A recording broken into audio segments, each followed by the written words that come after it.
5 seconds. In the course of the discussion, it has been very ably pointed out by a large number of speakers as to how the rubber industry is in the grip of certain foreign elements and Indian monopolists at the top. We know that there are small planters and producers, but the hold of the Dunlop company was also mentioned.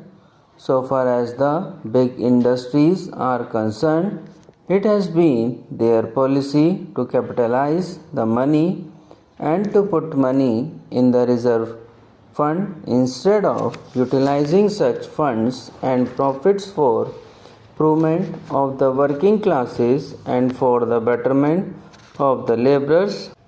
It was pointed out yesterday that the Dunlop company gave very high dividends. You will be shocked to know that while the company had money to declare a dividend of 40% and also to capitalize a part of the profits, it did not give at all a fair deal to the workers. On the contrary, they were kept at more or less the same old level where they had a kind of labor, practically speaking. Therefore, it becomes necessary to look into this matter.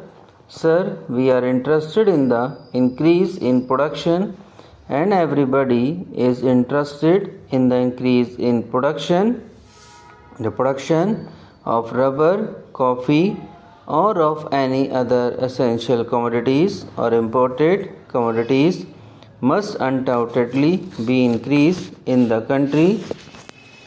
But merely by appointing a board or by taking certain powers into the government's hands or investing the board with such powers, you cannot ensure increase of production. There may be slight improvement here and there, but materially you cannot alter the situation until and unless you inspire the real producers by making them see through their own life's experience that increase of production means a constant rise in their standard of living, in their material and cultural well-being.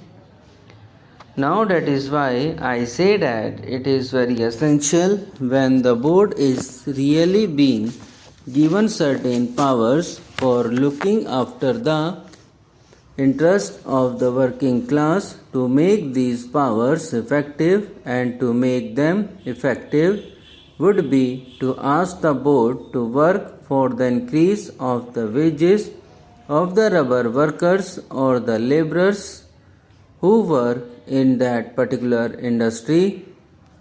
Now that is not there. It is a very unhappy omission and a very sad omission if the intention of the bill is good.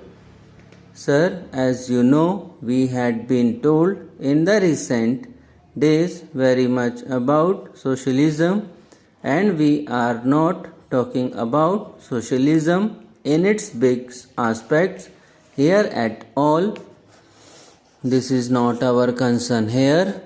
But if you at all really have such feelings, if you think that socialism is something which one has to swear by, even though the ideas of socialism were first propagated 1 century ago, then give some expression to it.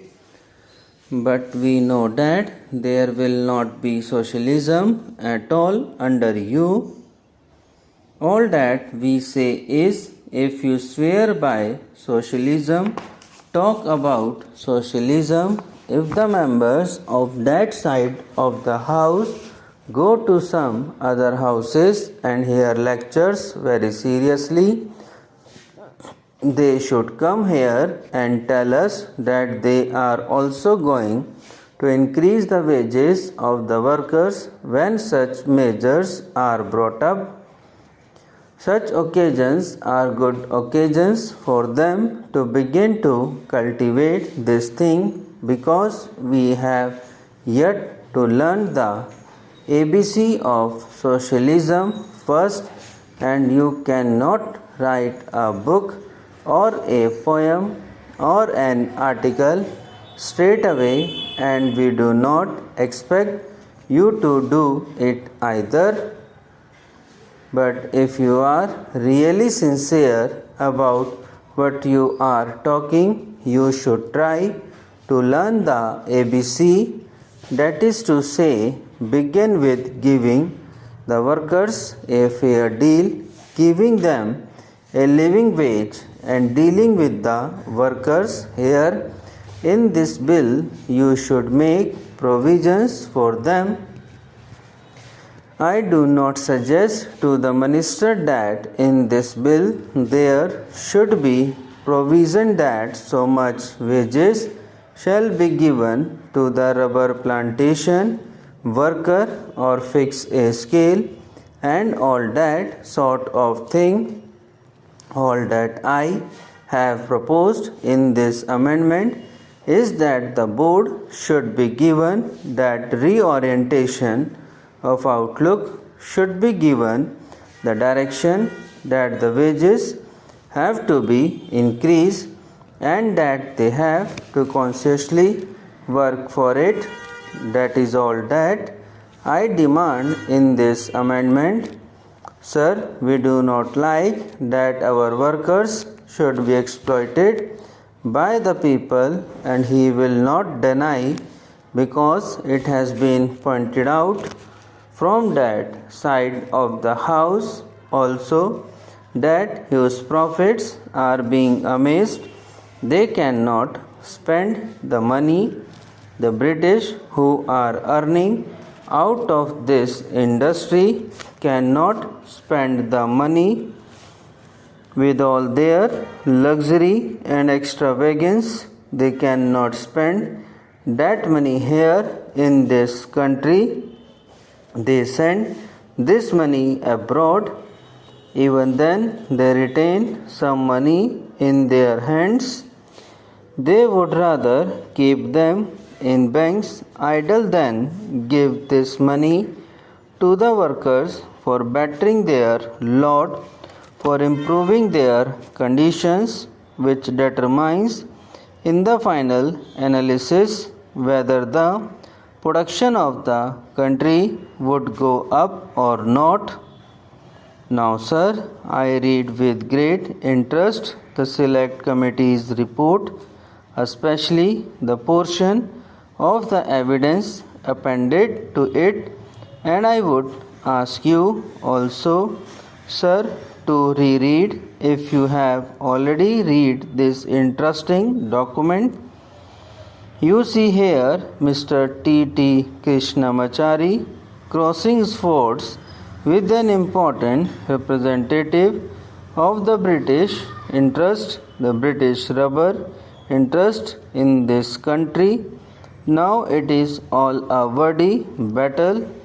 It is a sort of very interesting competition for being smart, one trying to overreach another in smartness.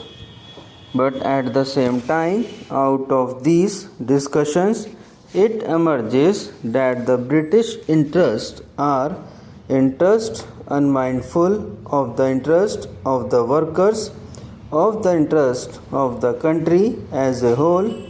Although the British gentleman who came here to give evidence spoke of national interest and all that, here you will find many times